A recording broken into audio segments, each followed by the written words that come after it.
ফিলিস্তিনের অবরুদ্ধ গাজা ভূখণ্ডে যুদ্ধবিরতি চুক্তির দাবিতে বিক্ষোভ করেছেন হাজার হাজার ইসরায়েলি। 250-টিরও বেশি ডিজাইন অপশন নিয়ে ওয়ালটন স্মার্ট ফ্রিজ, বোঝে আপনার প্রয়োজন।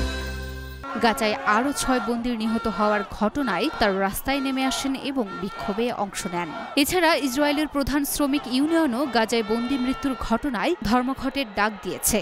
সোমবার এক প্রতিবেদনে তথ্য জানিয়েছে সংবাদ মাধ্যম আল জাজিরা। প্রতিবেদনে বলা হয়েছে, গাজায় যুদ্ধবিরতি চুক্তির দাবিতে হাজার হাজার ইসরায়েলি রাস্তায় নেমে এসেছেন এবং গাজায় আরও 6 বন্দীকে মৃত অবস্থায় পাওয়ার পর ইসরায়েলের প্রধান শ্রমিক ইউনিয়নও ধর্মঘটের ডাক দিয়েছে।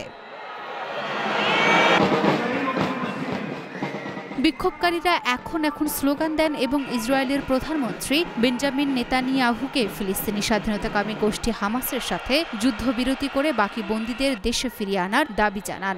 অনেক ইসরায়েলি তেল আবিবে রাস্তা অবরোধ করেন এবং পশ্চিম জেরুজালেমে নেতানিয়াহুর কার্যালয়ের বাইরেও বিক্ষোভ প্রদর্শন করেন।